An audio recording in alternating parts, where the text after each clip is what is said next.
السلام عليكم ورحمة الله وبركاته. ازيكم عاملين ايه؟ اتمنى لسه عملش اشتراك في القناة يعمل اشتراك ويفعل زر الجرس عشان يوصله كل جديد، ويعمل لايك على الفيديو وكمان كومنت. النهاردة الروتين بتاعنا خفيف كده، يعني ايه، بس هو الروتين بالنسبة لي بصراحة ممتع جدا. ان البلكونة مليانة كمية تراب، وطبعا انتوا شايفين كنت حاطة فيها البصل و...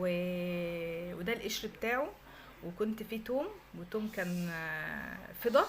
طبعا قبل ما الدنيا كانت تحرر قوي قوي قوي، يعني البصل كنت شارياه اصلا اخضر، فاستنيت لحد ما هو ينشف ودخلته جوه في مكان تاني ضله جوه في الشقة، والتوم هكذا برضو. فبصراحة كنت مكسلة ومنتخة كده، وكنت لماهم في جنب، ومش عارفه ايه اللي كان مانعني بصراحه، عشان احنا ما بندخلش البلكونه خالص في الصيف. البلكونه بتبقى نار طول النهار، الشمس فيها طول النهار، فما كناش بنفتحها خالص. حتى انا كنت بنشر فيها، يعني مجرد ان انا انشر الغسيل واطلع منها على طول، ما يعني يعني عشان انا ما بفتحهاش غير مثلا اول ما جيت الشقه دي بصراحه. كنت فاتحه بيبان البلكونه، فيها بيبان، يعني كنت ببقى فاتحه بيبان البلكونه بالشباكين اللي في البلكونه طول الوقت، لان بصراحه لما بيتفتحوا بيجيبوا هوا يرد الروح. بس مع الحرارة الجامدة دي بصراحة تجيب صهدة، ما تجيبش هوا. وفي نفس الوقت الدبان بيهرب من الحر اللي بره وبيدخل الشقق من جوه عشان الضلة وكده.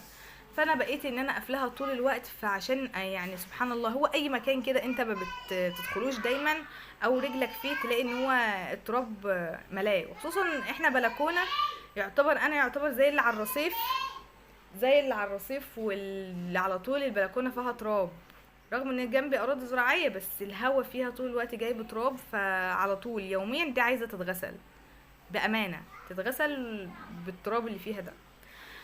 فانا جيت عند الركن ده الاول، شفت كده لو لسه فيه كام توميه كده، لقيت لسه كام راس صغيره كده، والباقي كان باص طبعا فضه.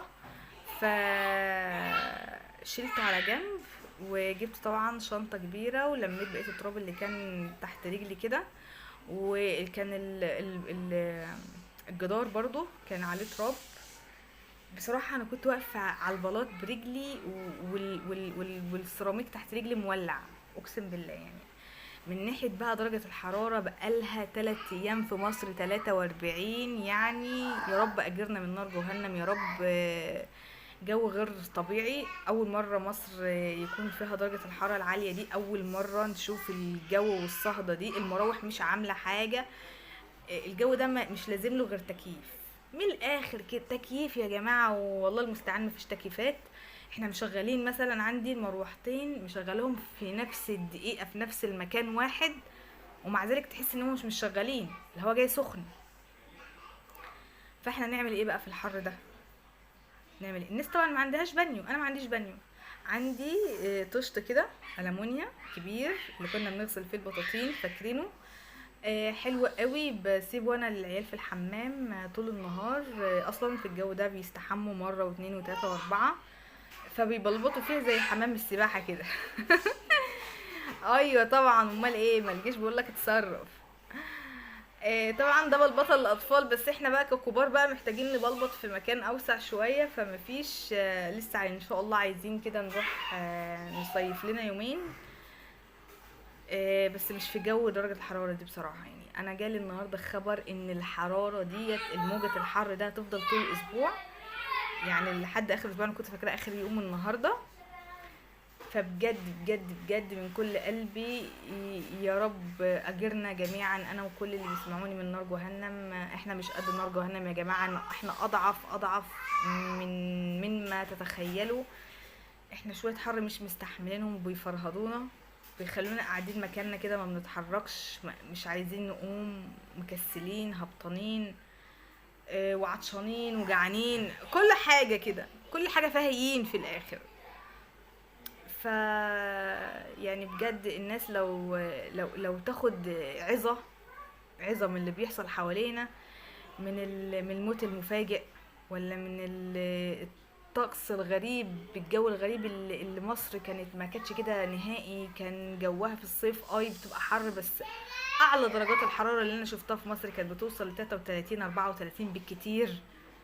ده يوم ما توصل، وكنا قاعدين ما بنبقى بص مولعين مش طايقين نفسنا. ما بالكوا دلوقتي بقينا 43 ما شاء الله. بقول لك في صعيد مصر 50. الناس هناك ماشيه تسيح في الشارع.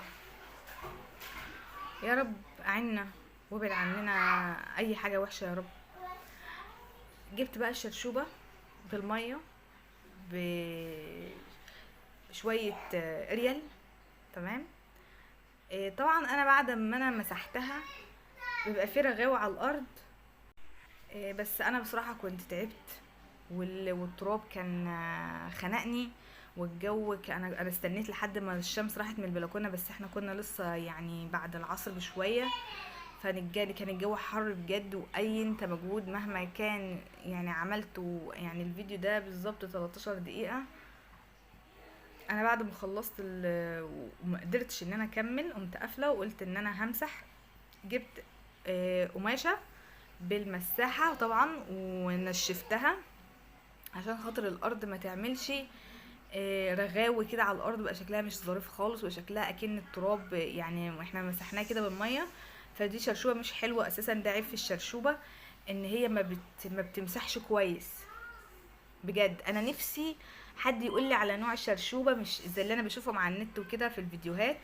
الشرشوبه اللي هي تمسح مره ما بتبقيش ميه وراها، دي طبعا على الله حكايتها. نفسي اجيب شرشوبه من دي جدا قوي، يعني من اللي هي تمسح وتمسح وتنضف في نفس الوقت وما تبقيش وراها ميه، هتبقى انضف واحسن من دي بكتير جدا. انا بعد ما قفلت جبت قماشه والمساحه وحطيتها في المساحه كده ونشفت البلكونه تماما علشان خاطر التراب ما يلزقش على الارض من الميه. طبعا احنا خدنا نص البلكونه فروحنا للنص التاني. ده انا حاطه المنشر السلستين ده. اوقات بجد ببقى مش عايزه الهدوم تتعرض للشمس الصعبه دي قوي، بشيلها من على الحبل يا جماعه، بتبقى مولعه نار اقسم بالله، بتفضل يومين 3 بالاضافه للحراره بتاعه الجو اللي جوه. يعني الاضاءه في الشقه اساسا فيها صهده، وانا جايباها من على المنشر الشمس كانت ساطعه فيها، بتفضل اقسم بالله الهدوم سخنه. العيال او احنا نيجي نلبس هدوم نلاقيها الهدوم مش بارده كده. فانا بتاع ده المنشر ده انا مخليه على جنب كده وبنشر عليه الهدوم. طبعا كل بتاع عيالي كلها وهدومي لحد ما بتملى، فبقوم انا الباقي حطاه على الحبل لما يبقى مثلا ملايه حاجات طويله. يعني انا بحط على ديت الهدوم الداخليه والهدوم التيشيرتات بتاعه العيال، وانا بالنسبه لي برضو اي حاجه صغيره وعايزاها تكون رطبه. هنا ما بتتعرضش للشمس كتير لو انا نشره في نفس الوقت ده. قبل ما الشمس بتصحى، يعني اول ما الشمس تحمى الصبح بكون ان انا لو قمت بدري وشلتهم. ففي نفس الوقت بحس ان هي ما بتتعرضش للشمس كتير طول ما هي موجوده على المنشر الداخلي ده بامانه يعني. وخصوصا اساسا هو الجو في يعني صهد ينشف الحجر، ينشفه بامانه. يعني انا النهارده لسه كنت غاسله وفي الصهد ده لو انا قمت دلوقتي لميت، يعني انا بقالي مثلا ساعه ولا ساعه ونص نشره، انا هشيل الغسيل قبل ما انام. يعني ما ليه بقى يفضل طول الليل؟ ما هو خلاص الصهد ده نشف كل حاجه تمام. الوقت ده بقى مناسب جدا لغسيل البطاطين، لغسيل السجاد. بس انتوا عارفين ان انا نشيطه جدا فوق العاده. انا طبعا كل سجاجيدي مغسوله من زمان جدا، يعني بعد اول ما الصيف بدا، ما عدا سجاده واحده لسه اللي انا هغسلها معاكم ان شاء الله بكره او بعده بالكتير، اللي هي كانت لسه مفروشه في الصاله. لكن بقيه السجاد طبعا متعاني من زمان، وبطاطيني كلها مغسوله من زمان جدا. في بدايه الصيف كده اول ما الصيف بدا غسلتهم كلهم. كانوا بيفضلوا قاعدين في البلكونه تقريبا يومين 3 لما بينشفوا. في الحر اللي احنا فيه ده، يعني مثلا لو اتنشرت الصبح بالليل تتشال، والله العظيم بجد ما تتسابش لتاني يوم، تحس ان هي بتلسع. طبعا مع التقليب ان انت مثلا تيجي وقت الظهر هتلاقيها نشفت من الجنب ده فبتقلبيها على الجنب التاني، بتاخد وقت العصريه، تيجي بالليل بطانيتك ولا سجادتك بقت زي الفل فتشيلها. والله العظيم في يوم يا جماعة غسلت الاسفنج بتاع الانتريه، ودي كانت غلطة عمري. كان الجو مش حر قوي، رغم ان هو كان حر بس مش قوي للدرجة اللي احنا فيها دي. اقسم بالله فضل الاسفنج على البلكونة ينشف اكتر من شهر. تخيلوا. ندمت ندم عمري بجد، ما كنتش عارفة ان احنا نقعد على الكنب ولا الكراسي من غير الاسفنج. يعني جت في بالي كده ان انا اغسل الاسفنج، كنت حاسة ان هو مليان تراب وكده. فضل شهر، يعني 3 اسابيع وحاجة بسيطة. اقسم بالله شهر. كنت خلاص يعني اتخنقت. إيه اللي انا عملته في نفسي ده؟ انا المفروض في الوقت اللي احنا فيه ده درجة الحرارة 43، اللي عايز حاجة يعملها. اللي عايز يغسل سجاد، يغسل اسفنج زي ده، يغسل بطاطين فورا. هو يوم واحد بس في الشمس الحارقة دي الدنيا تبقى مظبوطة. لكن انا استعجلت بامانة، كانت غلطة مني. الجزء التاني لميت فيه برضو التراب. طبعا انا البلكونه بتاعتي منع ان انا اعمل فيها كراكيب، وده من زمان، من اول ما جيت هنا لما عرفت ان في الفيران بتقعد في البلكونات. فطبعا الناحيه دي مفيش فيها غير حته الالموتال دي بس، والمنشر السلستين، والناحيه التانية مفيش فيها اي حاجه تماما. والبلكونه زي ما انتم شايفين كده طويله، ما فيهاش حاجه غير ان هي مطربه بس. فعشان خاطر لقيت اول ما جيت هنا في فيران وكده، وانا مش عايزه الفيران تعش عندي، لان انا بكره جدا وبقرف جدا من حاجه اسمها فيران وصراصير فوق ما تتخيلوا. بجد انا كل ما اتخيل منظر الفار وكده يعني بجد. المهم جينا عند الجنب ده التاني وخدتها برضو كده مسحه. تمام، يعني عند النص التاني شايفين البابين اللي انتم شايفينهم دول؟ اقسم بالله لما يبقى الجو مثلا خريفي بيدخلوا شويه هوا عجب، اكني قاعده في البحر بالظبط. جنب كل باب شباك، جنب كل باب شباك. بامانه موقع الشقه دي حلو جدا. انا بحب موقع الشقه بتاعتي قوي. يعني شايفين الارض الزراعيه قدامي، هو في ناموس بالليل كده بيقرص بس عامل زي الابر، بس مش مشكله. اهم حاجه موقعها، رغم ان انا الدور الاخير، بس بجد الحمد لله يعني من اكتر الشقق اللي انا لما رحت اجر فيها ارتحت فيها الشقه دي بامانه يعني.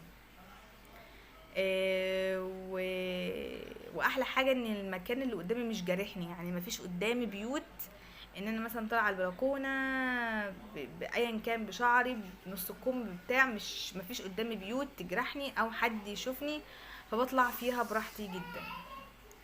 كده يعتبر احنا خلصنا الفيديو. لسه ما عملش لايك يعمل لايك، واللي لسه ما عملش اشتراك يعمل اشتراك. واتمنى ان انا اشوف تفاعل على الفيديوهات اللي فاتت. الفيديوهات اللي فاتت جميله جدا، ولو قلبت في القناه شويه وجبت الفيديوهات القديمه هتعرفوا ان الفيديوهات القديمه فيها نوعيه وتجديد كتير، بجد هيعجبكم. عايز اشوف كومنتاتكم ولايكاتكم كتير وتفاعلكم معايا. بحبكم جدا في الله، واتمنى الفيديو ينال اعجابكم، وان شاء الله ان شاء الله انتظروني الفيديوهات الجايه اقوى واحلى من كده بكتير. بس اعذرونا احنا في الحر ده بنبقى مفرهدين شويه، فبنزل على قد ما اقدر فيديو يوم بعد يوم عشان ما ازهقكوش. مع السلامه، بحبكم، مع السلامه.